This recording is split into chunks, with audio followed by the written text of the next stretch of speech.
Hello साथियों, नमस्कार। मैं अभिषेक शर्मा आपनो गुरुकुल विद श्याम चैनल पर आप सभी साथियों का तहे दिल से हार्दिक स्वागत एवं अभिनंदन करता हूं। साथियों, आज हम शुरू करने जा रहे हैं लोक देवता, और लोक देवताओं में एक अद्भुत लोक देवता अपने रामदेव जी तंवर, जिन्हें आप सभी जानते हैं कि इन्हें पीरों के पीर के नाम से भी जाना जाता है। इनकी उपाधि है पीरों का पीर। आज हम इनके बारे में अध्ययन करेंगे और आज हम करते हैं शुरुआत रामदेव जी तंवर के बारे में। तो साथियों, सर्वप्रथम हम बात करते हैं रामदेव जी के बारे में। तो रामदेव जी का सर्वप्रथम हम पढ़ते हैं जन्म स्थान। जन्म स्थान, भाई रामदेव जी का जन्म कहां पर होता है? रामदेव जी का जन्म कहां पर होता है? तो आपको ध्यान पर रखना है कि रामदेव जी का जन्म होता है उर्दू कश्मीर। रामदेव जी का जन्म होता है उर्दू कश्मीर शिव तहसील। कौन सी तहसील साथियों? तो ध्यान रखना, उर्दू कश्मीर शिव तहसील जो पड़ती है अपने बाड़मेर में। कहां पर है? बाड़मेर में। यहां पर होता है रामदेव जी का जन्म। तो ध्यान रखना साथियों, बाड़मेर की शिव तहसील के उर्दू कश्मीर में जन्म होता है रामदेव जी का। बात करते हैं इनका जन्म हुआ कब था। तो आप सभी को ध्यान में रखना है कि इनका जो जन्म है वो 1405 में हुआ था। और आपको एक डेट और ध्यान रखनी है, 1409। आपको दोनों ही डेट ध्यान में रखनी है क्योंकि यहाँ पर थोड़ा कंफ्यूजन देखने को मिलता है। तो आपको दोनों ही ध्यान में रखना है, जो आपके सामने हो वो आपको करके आना है। क्लियर है? तो आपको ध्यान में रखना है कि जन्म जो है वो 1405 और 1409 को होता है। क्लियर है साथियों? फिर आपको ध्यान में रखना है कि इनके जो पिता है उनका नाम था अपने अजमाल जी। इनके जो पिता है उनका नाम था अजमाल जी। और अजमाल जी जो है बताया जाता है इनका गोत्र तंवर था और राजपूत जाति के ये थे। अगर बेटे का गोत्र, पिता का गोत्र जो राजपूत अपने तंवर है तो पुत्र का गोत्र भी तंवर होगा, और जाति राजपूत है तो इनकी जाति भी क्या होगी? राजपूत। माता की बात करते हैं तो माता को आप सभी को ध्यान में रखना है कि इनकी जो माता है उनका नाम है मेणादे। माता का नाम क्या है साथियों? मेणादे। तो आप सभी को ध्यान में रखना है कि रामदेव जी तंवर जो है उनकी माता जो है उनका नाम है मेणादे। भाई की अगर हम बात करें तो भाई आप सभी को पता होना चाहिए कि इनके जो भाई हैं उनका नाम है वीरमदेव। इनके भाई का नाम है वीरमदेव। क्लियर है साथियों? तो ध्यान रखना कि रामदेव जी के जो भाई है उनका नाम वीरमदेव है। और अगर बहन की हम बात करते हैं तो बहन जो है उनका नाम है सुगनाबाई। इनकी जो बहन है उनका नाम है साथियों सुगनाबाई। क्लियर है? तो ये कुछ बातें आपको ध्यान में रखनी है कि इनका जो जन्म है वो बाड़मेर की शिव तहसील के उर्दू कश्मीर में इनका जन्म हुआ। ध्यान रखना 1405 1409 में इनका जन्म होता है। जो ऑप्शन में आता है वो आपको करके आना है। ध्यान में रखना कि इनके जो पिता है वो अजमाल जी तंवर है। इनके पिता जो है वो अजमाल जी तंवर है। और माता की अगर हम बात करते हैं तो माता का नाम है साथियों मेणादे। आप सभी को ध्यान में रखना है कि इनके जो भाई है वो वीरमदेव है और बहन जो है उनका नाम है सुगना बाई। साथियों, इनकी एक धर्म बहन भी हुआ करती थी। अगर हम बात करते हैं धर्म बहन के बारे में तो आपको ध्यान में रखना है कि इनकी जो धर्म की बहन है वो है अपने, तो ध्यान रखना उनका नाम है डालीबाई। तो रामदेव जी की जो धर्म की बहन है उनका नाम है डालीबाई। अगर आपसे पूछ ले कि डालीबाई जो है इनकी जाति क्या थी, इनकी जाति क्या थी, तो आपको ध्यान में रखना है कि इनकी जो जाति थी वो है मेघवाल। इनकी जाति थी मेघवाल। और डालीबाई जो है, डालीबाई इनके बारे में आपको ध्यान रखना है कि डालीबाई ने रामदेव जी से एक दिन पहले जीवित समाधि ली। रामदेव जी से एक दिन पहले जीवित समाधि ली थी। क्लियर है साथियों? जीवित समाधि ली थी। तो आप सभी को ध्यान में रखना है कि जो डालीबाई है उन्होंने समाधि ली थी भाद्रपद शुक्ल दशमी को। इन्होंने समाधि ली थी। तो ध्यान रखना कि डालीबाई जो है इनके द्वारा समाधि ली गई थी। तो ध्यान रखना कि इन्होंने समाधि ली थी भाद्रपद शुक्ल दशमी। तो डालीबाई ने समाधि ली थी भाद्रपद शुक्ल दशमी को। इन्होंने समाधि ली थी भाद्रपद शुक्ल दशमी को। अब रामदेव जी से एक दिन पहले कैसे हुआ? तो आप सभी को ध्यान में रखना है कि रामदेव जी ने समाधि ली थी भाद्रपद शुक्ल एकादशी को और ये समाधि लेते हैं भाद्रपद शुक्ल दशमी को। क्लियर है?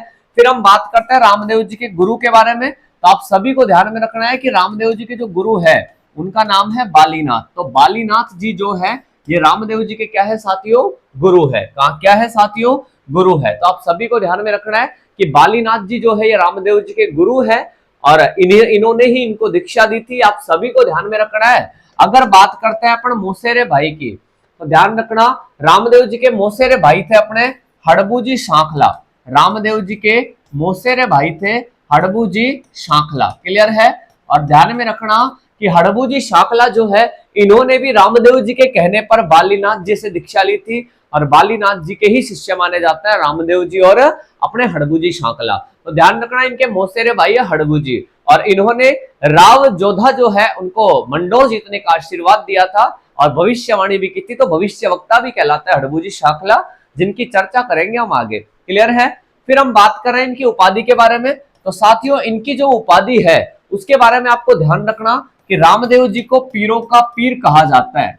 रामदेव जी को पीरों का पीर कहा जाता है। और आपसे पूछ लिया जाए कि पीरों का पीर किसने कहा था, तो आपको ध्यान रखना है कि मक्का मदीना के संतों ने, मक्का मदीना के संतों ने कहा था इनको पीरों का पीर। क्लियर है। तो ध्यान रखना मक्का मदीना के संतों ने कहा था। यहां तक कोई दिक्कत? तो ध्यान रखना ये जो उपाधि है वो मक्का मदीना के संतों के द्वारा इन्हें दी गई थी। क्लियर है। फिर बात करते हैं रामदेव जी के गीतों के बारे में। तो साथियों आप सभी को ध्यान में रखना है कि रामदेव जी के मेले में जागरण के समय जो गीत गाए जाते हैं उन्हें कहा जाता है ब्यावलू। उन्हें कहा जाता है ब्यावलू, या फिर अपन बात करें तो वही कहलाते हैं ब्यावले। क्लियर है। तो ध्यान रखना साथियों ब्यावलू या ब्यावले उन्हें कहा जाता है। ये आप सभी को ध्यान में रखना है। फिर अगर बात करते हैं रामदेव जी की ध्वजा या झंडा के बारे में, तो आप सभी को ध्यान में रखना है कि इनकी जो ध्वजा है वो कहलाती है नेजा। इनकी ध्वजा जो है वो कहलाती है नेजा। और आप सभी को ध्यान में रखना है कि जो नेजा है ये पचरंगी होती है। कैसी होती है साथियों? पचरंगी। पचरंगी मतलब, तो आप सभी को ध्यान में रखना है 5 रंगों से निर्मित, 5 रंगों से निर्मित होती है इनकी ध्वजा। क्लियर है।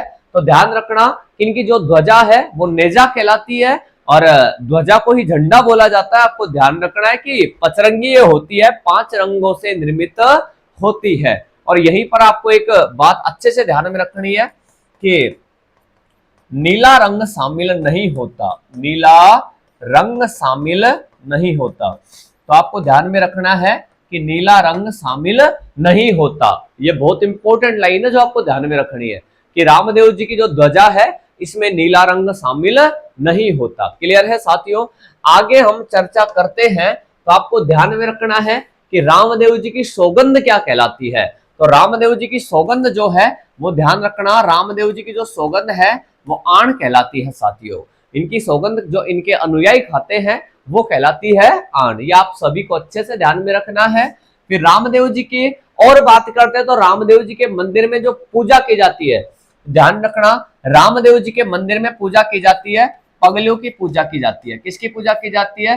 पगलियों। पगलियों को ही बोला जाता है चरण चिन्ह। चरण चिन्ह की क्या की जाती है साथियों? तो ध्यान रखना चरण चिन्ह की पूजा की जाती है। क्लियर है। तो ध्यान में रखना साथियों कि रामदेव जी के मंदिर में पगले, इन्हें पगले बोलते हैं अपन चरण चिन्हों को, इनकी क्या की जाती है? पूजा। और आपको एक बात बहुत इंपॉर्टेंट ध्यान में रखनी है, पीले पत्थर से निर्मित होते हैं। पीले, ध्यान रखना पत्थर से निर्मित होते हैं इनके पगले। यह आपको बहुत इंपॉर्टेंट लाइन है जो आपको ध्यान में रखनी है कि रामदेव जी के मंदिर में जो पगलियों की पूजा की जाती है वो जो पगले हैं वो किससे निर्मित होते हैं? तो ध्यान रखना साथियों पीले पत्थर से वो मुख्य रूप से निर्मित होते हैं। ये सारी जानकारी आपको ध्यान में रखनी है। रामदेव जी के अगर अपन अवतार की बात करें तो आप सभी को ध्यान में रखना है कि रामदेव जी जो है ये किसके अवतार कहलाते हैं? तो ध्यान रखना कृष्ण अथवा विष्णु के अवतार, कृष्ण अथवा विष्णु के अवतार कहलाते हैं। विष्णु के अवतार कहलाते हैं। तो आपको ध्यान में रखना है कि रामदेव जी तंवर जो है ये कृष्ण अथवा विष्णु के अवतार मुख्य रूप से कहलाते हैं। ये सारी जानकारी आपको ध्यान में रखनी है। वीरमदेव की अगर बात करें तो वीरमदेव आप सभी को पता है कि क्या लगते थे? इनके भाई लगते थे। और वीरमदेव किसके अवतार थे पूछा जाता है। तो आपको ध्यान रखना अगर वो कृष्ण के अवतार थे तो ध्यान रखना ये किसके अवतार हो जाएंगे?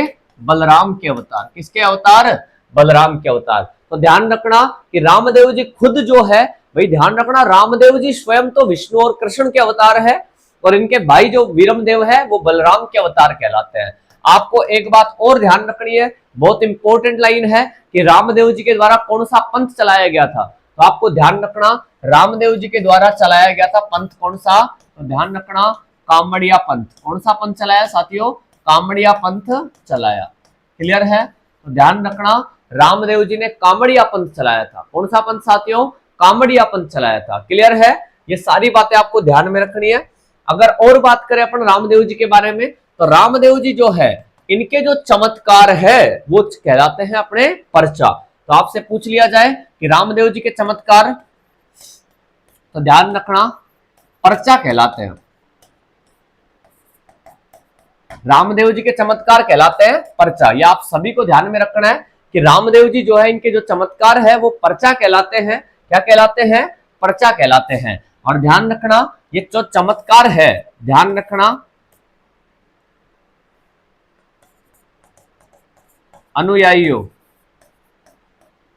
अनुयायियों को दिखाते थे। अनुयायियों को दिखाते थे। ध्यान रखना, ये चमत्कार दिखाते थे अपने अनुयायियों को। और जब अपने अनुयायियों को चमत्कार दिखाते थे, तो बताया जाता है गांव में कुछ संत आए थे और इनके अनुयायियों ने उन्हें कहा था कि यहाँ पर एक महात्मा रहता है, बहुत ही अद्भुत चमत्कार दिखाते हैं। और ये बातें सुनकर ही वो उनके सामने जाते हैं और उनसे गुजारिश करते हैं कि हम आपके चमत्कार देखना चाहते हैं। और जिद करने पर रामदेव जी ने उन्हें जब चमत्कार दिखाया, तो बताया जाता है कि उनको खाने के लिए बोला था। और जब वो खाना खाने के लिए बैठे थे, तो इन्होंने कहा था संतों ने कि हम तो हमारे ही पात्रों में भोजन करेंगे। तब रामदेव जी ने कहा था कि 1 मिनट के लिए अपनी आंखें बंद कीजिए। और जब उन्होंने आंखें बंद करी और फिर उन्होंने बोला कि अपनी आंखें खोलिए, तो उनके जो वास्तविक जो पात्र है वो उनके सम्मुख रखे हुए थे। और ये चमत्कार देखकर उन्होंने कहा था, संतों ने रामदेव जी को कहा था कि हम तो पीर है, बाकी आप पीरों के पीर हो। क्लियर है साथियों? तो ध्यान रखना कि इनके जो चमत्कार है वो पर्चा कहलाते हैं और अनुयायियों को ये मुख्य रूप से चमत्कार दिखाया करते थे। क्लियर है? ध्यान रखना, इनका जो मेला है, मेले की अगर अपन बात करें, तो रामदेव जी का जो मेला है वो भरता है भाद्रपद माह में। इनका मेला भरता है भाद्रपद माह में। और भाद्रपद में कब? तो आपको ध्यान में रखना है भाई, भाद्रपद शुक्ल द्वितीया, भाद्रपद शुक्ल द्वितीया से भाद्रपद शुक्ल द्वितीया से भाद्रपद शुक्ल एकादशी, भाद्रपद शुक्ल एकादशी। क्लियर है? और ध्यान रखना कि मेले के बीच का समय, ध्यान रखना कि मेले के बीच का समय, मेले के बीच का समय कहलाता है बाबेरी बीज। मेले के बीच का समय कहलाता है बाबेरी बीज। क्लियर है साथियों? तो आप सभी को ध्यान में रखना है कि रामदेव जी का जो मेला है वो भरता है भाद्रपद माह में। और भाद्रपद शुक्ल द्वितीया से भाद्रपद शुक्ल एकादशी के बीच में इनका मेला लगता है। और मेले के बीच का समय कहलाता है बाबेरी बीज, बाबेरी बीज। क्लियर है? आपको ध्यान रखना है कि जो मेला है, ध्यान रखना कि रामदेव जी का जो मेला है, मेले भरने का जो स्थान है वो आपको ध्यान में रखना है। इनका मेला भरता है, तो ध्यान रखना, रुणेचा में। इनका मेला भरता है रुणेचा। और रुणेचा कहां पड़ता है? तो ध्यान रखना साथियों कि रुणेचा जो है वो आता है कहां पर? जैसलमेर में। क्लियर है? तो ध्यान रखना कि इनका जो मेला है वो भरता है रुणेचा में और रुणेचा पड़ता है जैसलमेर में। क्लियर है साथियों? और आपको क्या ध्यान रखना है? तो ध्यान रखना, रामदेव जी चमत्कार क्या कहलाते हैं? रामदेव जी के पर्चा अनुयायियों को दिखाते थे। भाद्रपद में माह में इनका मेला लगता है और मेले के बीच का समय बाबेरी बीज कहलाता है। ध्यान रखना, मेले भरने का जो स्थान है वो रुणेचा पोकरण जैसलमेर है। आपको अच्छे से ध्यान रखना है। और रामदेव जी निवारक देव काई के कहलाते थे। तो ध्यान रखना, रामदेव जी कुष्ठ रोग के निवारक देव कहलाते हैं। रामदेव जी, ध्यान रखना, कुष्ठ रोग के निवारक देव। रामदेव जी कुष्ठ रोग के निवारक देव कहलाते हैं। क्लियर है? कुष्ठ रोग के निवारक देव कहलाते हैं। अगर अन्य नामों की हम चर्चा करते हैं तो रामदेव जी के अन्य नाम कौन कौन से हैं, तो ध्यान रखना, एक तो नाम है इनका गोरक्षक। क्या नाम है साथियों, तो ध्यान रखना, एक नाम हो गया इनका गोरक्षक। और क्या बोलते हैं, रामदेव जी को बोलते हैं पीरों का पीर। और इनका नाम मिलता है नेतलरा भरतार। नेतलरा भरतार, तो गोरक्षक भी कहलाते हैं, पीरों का पीर भी कहलाते हैं और नेतलरा भरतार भी कहलाते हैं। और एक नाम और है इनका, तो ध्यान रखना, रुणेचारा धनी। एक नाम और है रुणेचारा धनी। क्लियर है, तो ध्यान रखना, रामदेव जी को गोरक्षक भी बोलते हैं, पीरों का पीर भी कहते हैं और नेतलरा भरतार भी कहते हैं और रुणेचारा धनी भी कहलाते हैं रामदेव जी। क्लियर है, तो ध्यान रखना, रामदेव जी के कुछ उपनाम है जो आपको अच्छे से ध्यान रखना है कि इनके अन्य नाम कौन कौन से हैं, ये सारी चीजें। फिर और बात करते हैं रामदेव जी के बारे में। तो रामदेव जी की सवारी की जब बात करते हैं, भाई रामदेव जी की सवारी या रामदेव जी का वाहन क्या है, तो आपको ध्यान में रखना है कि रामदेव जी की सवारी जो है वो है लीला घोड़ा। रामदेव जी की सवारी है लीला घोड़ा। और ध्यान रखना, इसी को लीलो भी बोला जाता है। इसी को क्या कहा जाता है, लीलो भी कहा जाता है। ये रामदेव जी की सवारी है। रामदेव जी की जब बात करते हैं वाद्य यंत्र की, तो ध्यान रखना, इनका जो वाद्य यंत्र है वो है रावण हत्था। रामदेव जी का मुख्य वाद्य यंत्र कौन सा है, तो ध्यान रखना, रामदेव जी का मुख्य वाद्य यंत्र है रावण हत्था वाद्य यंत्र। क्लियर है, और ध्यान रखना, फड़का वाचन किया जाता है। फड़का वाचन किया जाता है, तो ध्यान रखना, रामदेव जी का वाद्य यंत्र जो रावण हत्था है, इससे इनकी फड़का वाचन किया जाता है। फड़का वाचन भोपे किया करते हैं। ध्यान रखना, रामदेव जी की जो जाति है वो है राजपूत। तो रामदेव जी किस जाति के थे, तो आपको ध्यान रखना है, रामदेव जी की जाति है राजपूत। और अगर गोत्र पूछ लिया जाए तो ध्यान रखना, रामदेव जी का जो गोत्र है वो है तंवर। रामदेव जी का गोत्र क्या है साथियों, तंवर। तो राजपूत जाति इनकी थी और गोत्र इनका तंवर था। रामदेव जी ने विरोध किया था, तो ध्यान रखना, रामदेव जी ने छुआछूत छुआछूत तथा सामाजिक सामाजिक भेदभाव का विरोध किया। सामाजिक भेदभाव का विरोध किया था। क्लियर है, ये बातें आपको ध्यान में रखनी है। और अगर बात करते हैं तो और क्या आता है साथियों, तो ध्यान रखना, यहां तक की बात हम कर चुके थे, हम पढ़ रहे थे। हमने अब तक क्या पढ़ा, तो ध्यान रखना, सबसे पहले हमने पढ़ा जन्म स्थान। जन्म स्थान की हमने बात करी, भाई उड्डू कश्मीर सिव तहसील बाड़मेर में हुआ था रामदेव जी का जन्म। बात करते हैं रामदेव जी का जन्म हुआ 1405 अथवा 1409, जो ऑप्शन में मिल जाए वो करके आना है। पिता का नाम है अजमाल जी तंवर, माता है इनकी मैणा दे, भाई का नाम है वीरमदेव और बहन का नाम है इनके सुगनाबाई। फिर हमने देखा भाई रामदेव जी की धर्म की बहन है डालीबाई, जाति है इनकी मेघवाल और डालीबाई ने रामदेव जी से एक दिन पहले जीवित समाधि ली थी। और ध्यान रखना, भाद्रपद शुक्ल दशमी के दिन इन्होंने समाधि ली। और अगर गुरु की बात करें तो ध्यान रखना, इनके जो गुरु थे वो है बालीनाथ। तो रामदेव जी के गुरु है बालीनाथ। और ध्यान रखना, बालीनाथ जो थे वो इनके गुरु थे और इनके अलावा इनके जो भाई हैं मोसेरे भाई हड़बूजी शाखला, उनके भी ये गुरु थे। तो ध्यान रखना, मोसेरे भाई हो गए हड़बूजी शाखला। फिर इनकी जो उपाधि है वो हमने देखी पीरों का पीर। तो मक्का मदीना से आए कुछ संतों ने इनको पीरों का पीर की उपाधि दी थी। और गीत की अगर बात करें तो ब्यावलो या ब्यावले इनके मुख्य रूप से गीत कहलाते हैं। और आपको ध्यान रखना, रामदेव जी के गीतों को गाने वाला जो होता है वो रिखिया कहलाता है।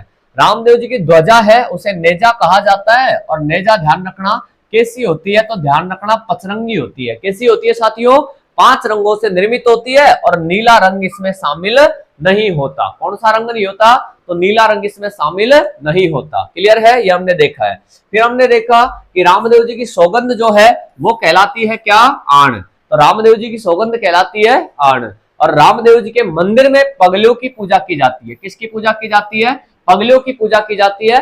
और पगले जो है वो कौन से पत्थर से निर्मित होते थे, तो आपको ध्यान रखना है कि पगले जो है वो पीले पत्थर से निर्मित होते थे।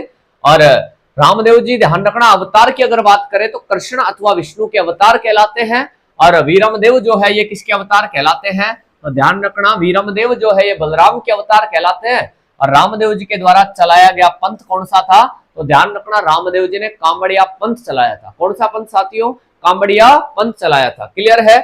फिर बात करते हैं तो रामदेव जी के चमत्कार जो है वो पर्चा कहलाते हैं। रामदेव जी के चमत्कार जो है वो पर्चा कहलाते हैं। और ध्यान रखना रामदेव जी के अनुयायी जो है इन्होंने इनका चमत्कार दिखाए थे। मेला जो है वो भाद्रपद माह में लगता है। मेला कब लगता है साथियों, तो ध्यान रखना रामदेव जी का जो मेला है वो भाद्रपद माह में लगता है। और भाद्रपद शुक्ल द्वितीया, भाद्रपद शुक्ल द्वितीया से भाद्रपद शुक्ल एकादशी के बीच में इनका मेला लगता है। और मेले का जो बीच का समय है वो बाबेरी बीज कहलाता है, बाबेरी बीज कहलाता है। क्लियर है। और ध्यान रखना मेले भरने का जो स्थान है वो है रुणेचा जैसलमेर। तो मेला भरता है इनका रुणेचा जैसलमेर में। रामदेव जी निवारक देव है, तो मैंने अभी बताया कुष्ठ रोग के निवारक देव कहलाते हैं। कौन से रोग के, कुष्ठ रोग के निवारक देव। और अन्य नाम की अगर बात करें तो गोरक्षक कहलाते हैं। और ध्यान रखना पीरों का पीर कहलाते हैं। रामदेव जी के नेतलरा अवतार भी कहलाते हैं, और रुणेचारा धनी भी इन्हें कहा जाता है। ये सारी बातें आपको ध्यान में रखनी है। क्लियर है। फिर बात करते हैं तो हमने देखा कि रामदेव जी की सवारी जो है वो है लीला घोड़ा, या फिर इसी को बोला जाता है लीलो। और रामदेव जी का मुख्य जो वाद्य यंत्र वो पढ़ा हमने रावण हत्ता, और फड़का वाचन किया जाता है। इससे किसका वाचन किया जाता है, तो ध्यान रखना साथियों फड़का वाचन मुख्य रूप से किया जाता है। रामदेव जी की जाति जो है वो आप सभी को अच्छे से ध्यान में रखनी है कि रामदेव जी की जो जाति है वो क्या है, तो ध्यान रखना रामदेव जी की जाति है राजपूत। और गोत्र जो इनका है वो कहा जाता है तंवर। इनका गोत्र क्या है, तंवर। और ध्यान रखना रामदेव जी ने छुआछूत का विरोध किया, सामाजिक भेदभाव का भी इन्होंने विरोध किया था। क्लियर है साथियों। फिर इसके अलावा अगर बात करते हैं तो इसके अलावा जब रामदेव जी के बारे में और बात करते हैं तो आपको ध्यान में रखना है कि रामदेव जी के उपदेश, रामदेव जी के उपदेश 24 वाणियां, 24 वाणियां ग्रंथ में संग्रहित है। रामदेव जी तंवर जो है इनके जो उपदेश है वो 24 वाणियां ग्रंथ में संग्रहित है, संग्रहित है। फिर बात करते हैं रामदेव जी का ससुराल, रामदेव जी का ससुराल अमरकोट पाकिस्तान, अमरकोट पाकिस्तान में है। ठीक है, ससुराल। अब ध्यान रखना रामदेव जी की जो पत्नी है, रामदेव जी की जो पत्नी है उनका नाम हमने छोड़ दिया था। पत्नी का नाम है, आप सभी को ध्यान में रखना है, नेतल दे, नेतल दे। और इसी को बोला जाता है निहाल दे। क्लियर है। तो ध्यान रखना रामदेव जी की जो पत्नी है उनका नाम है नेतल दे, उन्हें बोला जाता है निहाल दे। और ध्यान रखना इनका ससुराल है अमरकोट पाकिस्तान में। और आपको ध्यान रखना है कि इनके जो उपदेश संग्रहित है जिस ग्रंथ में, उस ग्रंथ का नाम है 24 वाणियां। तो ध्यान रखना 24 वाणियां ग्रंथ में रामदेव जी के उपदेश संग्रहित है। क्लियर है। फिर हम बात कर रहे थे, तो ध्यान रखना रामदेव जी ने 24 वाणियों में, 24 वाणियों में उपदेश दिए जिन्हें बाबरी पर्ची, जिन्हें बाबरी पर्ची कहा जाता है, बाबरी पर्ची कहा जाता है ना। और 24 वाणियां ही पुस्तक का नाम रखा। क्लियर है। 24 वाणियां ही पुस्तक का नाम रखा। क्लियर है साथियों। आगे हम बात करते हैं तो रामदेव जी के हमने कुछ मंदिर छोड़ दिए। तो मंदिरों की जब चर्चा करते हैं तो आपको ध्यान रखना है कि रामदेव जी के जो मंदिर है वो कौन कौन से हैं। तो मंदिरों की जब चर्चा करते हैं तो आपको ध्यान रखना है रामदेव जी के जो मंदिर है उसमें एक मंदिर है अपने रुणेचा, रुणेचा जैसलमेर, मुख्य मंदिर है इनका रुणेचा जैसलमेर। और ध्यान रखना ये मंदिर कैसा मंदिर है, तो ध्यान रखना मुख्य मंदिर, ये कैसा मंदिर है, मुख्य मंदिर। ठीक है, फिर बात करते हैं इसके अलावा तो एक मंदिर और है रामदेव जी का, और आपको ध्यान रखना है कि रामदेव जी का एक मंदिर कहां पर है, तो ध्यान रखना एक मंदिर है बिराटिया, एक है बिराटिया, और बिराटिया पड़ता है अजमेर में। कहां पड़ता है साथियों, अजमेर में। फिर बात करें तो एक मंदिर और आता है और वो आता है सुरता खेड़ा, और वो है चित्तौड़गढ़ में। इनका जो मंदिर है सुरता खेड़ा वो कहां पर है, चित्तौड़गढ़ में। क्लियर है, तो यह आपको ध्यान रखना है कुछ इनके मंदिर। अगर आपसे पूछ लिया जाए, अगर आपसे पूछ लिया जाए भारत का छोटा रामदेवरा, तो ध्यान रखना खुंडियास। अरे भारत का छोटा रामदेवरा की अगर बात करें तो वह आएगा अपने गुजरात, गुजरात। और गुजरात में कौन सी जगह, तो आपको ध्यान में रखना है जूनागढ़। गुजरात में कहां पर है, तो ध्यान रखना जूनागढ़ में। कहां पर है साथियों, तो ध्यान रखना जूनागढ़। क्लियर है, तो ध्यान रखना जूनागढ़ में क्या बना हुआ है, भारत का छोटा रामदेवरा। साथियों यहां तक की चीजें हो गई। अब हम बात करते हैं, अब हम बात करते हैं रामदेव जी ने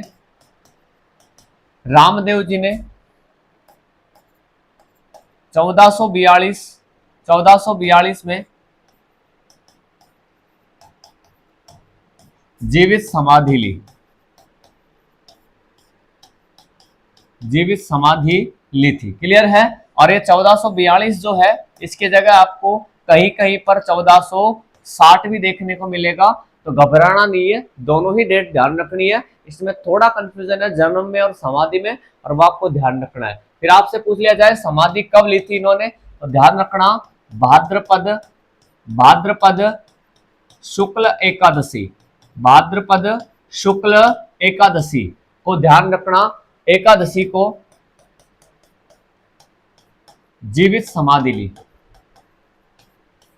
भाद्रपद शुक्ल एकादशी को जीवित समाधि ली थी इन्होंने। क्लियर है, तो ध्यान रखना कैसी समाधि ली थी, तो इन्होंने जीवित समाधि ली थी। यहां तक कोई दिक्कत है साथियों, तो हमने रामदेव जी के सामान्य परिचय के बारे में अध्ययन किया, उसके बाद में हमने पढ़ा रामदेव जी के मेले के बारे में, रामदेव जी के मंदिरों के ऊपर भी हमने चर्चा की, रामदेव जी की फड़ के बारे में हमने पढ़ा। रामदेव जी जो है इनसे संबंधित कुछ किसके अवतार कहलाते हैं, कौन से रोग के निवारक देव है, इनके फड़ का वाचन कौन से वाद्य यंत्र के साथ किया जाता है, इनके उपदेश किस ग्रंथ में संग्रहित है, सभी चीजों के ऊपर हमने चर्चा की है रामदेव जी के बारे में। अगर इसके अलावा कुछ भी चीजें बचती है तो पॉसिबल हो जाएगा तो वो चीजें भी हम करवाने में कोशिश करेंगे सारी। हालांकि इसमें कुछ कमी छोड़ी नहीं है, रामदेव जी से रिलेटेड जितनी भी बातें हो सकती है उन सारी बातों के ऊपर हमने चर्चा की है। इसके बाद में हम जल्द ही अगले लोक देवता के साथ मिलते हैं, जब तक के लिए धन्यवाद।